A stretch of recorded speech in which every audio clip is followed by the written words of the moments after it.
ಇವತ್ತಿನ recipe Ramanavami special ಮಜ್ಜಿಗೆ ಮತ್ತು ಬೆಲ್ಲದ ಪಾನಕ.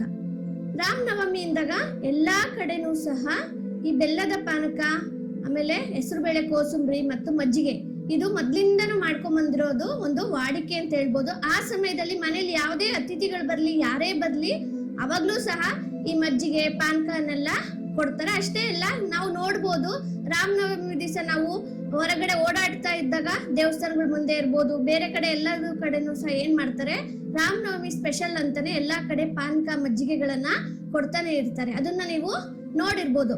ಅದನ್ನ ನಾವು ಮನೆಯಲ್ಲಿ ಇವತ್ತು ಮಾಡೋದು ಯಾವ ರೀತಿ ಅನ್ನೋದನ್ನ ನಿಮಗೆ ತಿಳಿಸ್ಕೊಡ್ತಾ ಇದ್ದೀನಿ. ನಮಸ್ಕಾರ ಸ್ನೇಹಿತರೆ, ನಮ್ಮ ನಿರೀಕ್ಷೆ ಟಿವಿ ಕುಕಿಂಗ್ ಚಾನಲ್ಗೆ ಆತ್ಮೀಯ ಸ್ವಾಗತ. ಚಾನಲ್ಗೆ ಹೊಸಬರಾಗಿದ್ರೆ ಇದುವರೆಗೂ ಚಾನೆಲ್ನ ಸಬ್ಸ್ಕ್ರೈಬ್ ಮಾಡದೇ ಇರೋರು ದಯವಿಟ್ಟು ಚಾನೆಲ್ನ ಸಬ್ಸ್ಕ್ರೈಬ್ ಮಾಡಿ, ಪಕ್ಕದಲ್ಲಿರುವಂತ ಬೆಲ್ ಗಂಟೆಯನ್ನು ಒತ್ತಿ. ಇದರಿಂದ ನಾವು ಮಾಡುವಂತ ಹೊಸ ಹೊಸ ರೆಸಿಪಿಗಳು ಆದಷ್ಟು ಬೇಗ ನಿಮ್ಮನ್ನ ತಲುಪುತ್ತೆ. ಬನ್ನಿ ಈಗ ರೆಸಿಪಿಯನ್ನ ಮುಂದುವರಿಸೋಣ. ಈಗ ನಾನು ಮೊದಲಿಗೆ ಇಲ್ಲಿ ಗಟ್ಟಿ ಮೊಸರನ್ನ ತಗೊಂಡಿದ್ದೀನಿ. ಅದನ್ನ ನಾನು ಇವಾಗ ಕಡ್ಗೋಲಿಂದ ಈ ರೀತಿ ಕಡ್ಕೊಳ್ಬಿಟ್ಟು ನಂತರ ಸ್ವಲ್ಪ ನೀರನ್ನ ಸೇರಿಸ್ಕೊಂಡ್ಬಿಟ್ಟು ಇದನ್ನ ಜಾಸ್ತಿ ಮಾಡ್ಕೊಂತೀನಿ. ನೋಡ್ತಾ ಇದ್ದೀರಲ್ವಾ, ಈ ರೀತಿ ಈಗ ಕಡ್ಕೊಳ್ತೀನಿ.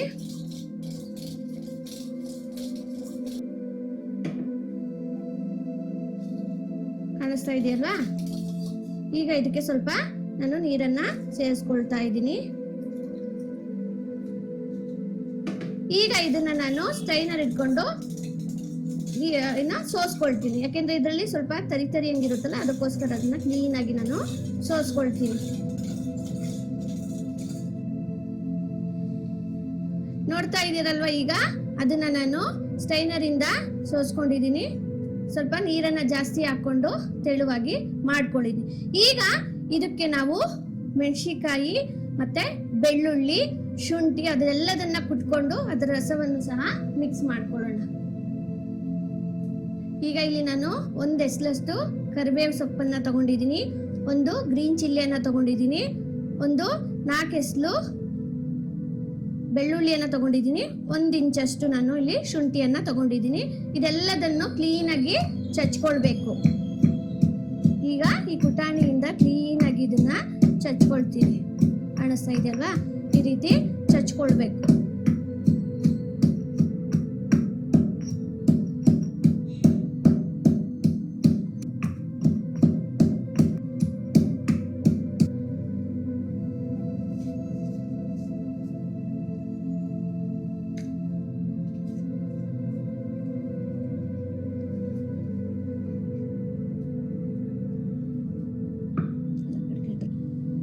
ಈಗ ಇವೆಲ್ಲವನ್ನು ಚಚ್ಕೊಂಡಿನಿ. ಇದನ್ನ ಈಗ ಒಂದು ಸ್ಟ್ರೈನರ್ಗೆ ಹಾಕೊಂಡು ಕ್ಲೀನ್ ಆಗಿ ಇದು ನೀರನ್ನ ಮಾತ್ರ ತಗೊಳ್ತೀನಿ. ಈ ರೀತಿ ಕ್ಲೀನ್ ಆಗಿ ನೀರನ್ನ ಮಾತ್ರ ತಗೊಳ್ಬೇಕು. ಇದು ಫ್ಲೇವರ್ ಮಾತ್ರ ಬರ್ಬೇಕು, ಆ ರೀತಿಯಾಗಿ ಇರಬೇಕು. ನೋಡಿದ್ರಲ್ವಾ? ಈಗ ಇಲ್ಲಿ ನಾನು ರುಚಿಗೆ ತಕ್ಕಷ್ಟು ಉಪ್ಪನ್ನ ಹಾಕೊಳ್ತಾ ಇದ್ದೀನಿ. ನೋಡ್ತಾ ಇದ್ರಲ್ಲ, ರುಚಿಗೆ ತಕ್ಕಷ್ಟು ಉಪ್ಪನ್ನ ಹಾಕೊಳ್ತೀನಿ. ನಂತರ ಇಲ್ಲಿ ಕೊನೆಯದಾಗಿ ನಾನು ಏನ್ ಮಾಡ್ತಾ ಇದ್ದೀನಿ, ಈ ಸಣ್ಣಕ್ಕೆ ಕಟ್ ಮಾಡ್ಕೊಂಡಿರುವಂತ ಕೊತ್ತಂಬರಿ ಸೊಪ್ಪನ್ನ ಹಾಕೊಳ್ತಾ ಇದ್ದೀನಿ. ಕಾಣಿಸ್ತಾ ಇದೆಯಲ್ವಾ? ಹಾಕೊಂಡ್ಬಿಟ್ಟು ಈಗ ಇದನ್ನ ಮಿಕ್ಸ್ ಮಾಡ್ಕೊಳ್ಬೇಕು. ಈಗ ನಾವು ಕುಟಾಣಿಯಿಂದ ಸ್ಮ್ಯಾಶ್ ಮಾಡ್ಕೊಂಡಿದ್ದಂತ ಬೆಳ್ಳುಳ್ಳಿ, ಶುಂಠಿ, ಗ್ರೀನ್ ಚಿಲ್ಲಿ ಮತ್ತು ಕರಿಬೇವು ಸೊಪ್ಪನ್ನೆಲ್ಲ ಹಾಕೊಂಡಿದ್ವಲ್ಲ, ಅದನ್ನ ಹಾಕೊಂಡಿದ್ದೀನಿ. ನಂತರ ಇಲ್ಲಿ ರುಚಿಗೆ ತಕ್ಕಷ್ಟು ಉಪ್ಪು ಮತ್ತು ಕೊತ್ತಂಬರಿ ಸೊಪ್ಪು ಎಲ್ಲದನ್ನು ಹಾಕೊಂಡ್ಬಿಟ್ಟು ಇದನ್ನ ಚೆನ್ನಾಗಿ ಮಿಕ್ಸ್ ಮಾಡ್ಕೊಳ್ಳೋಣ.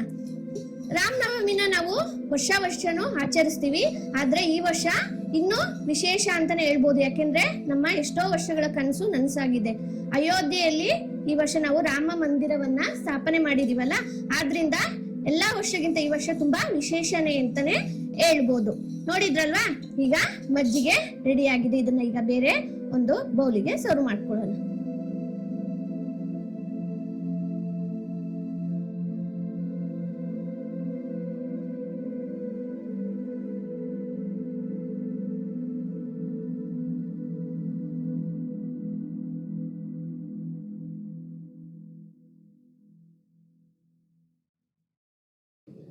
ಈಗ ಬೆಲ್ಲದ ಪಾನಕ ಯಾವ ರೀತಿ ಮಾಡೋದು ಅಂತ ನೋಡೋಣ. ಮೊದಲಿಗೆ ಇಲ್ಲಿ ನಾನು ಒಂದು ಬೌಲಿಗೆ ಈಗ ನಾನು ಬೆಲ್ಲನ ಸೇರಿಸ್ಕೊಳ್ತಾ ಇದ್ದೀನಿ.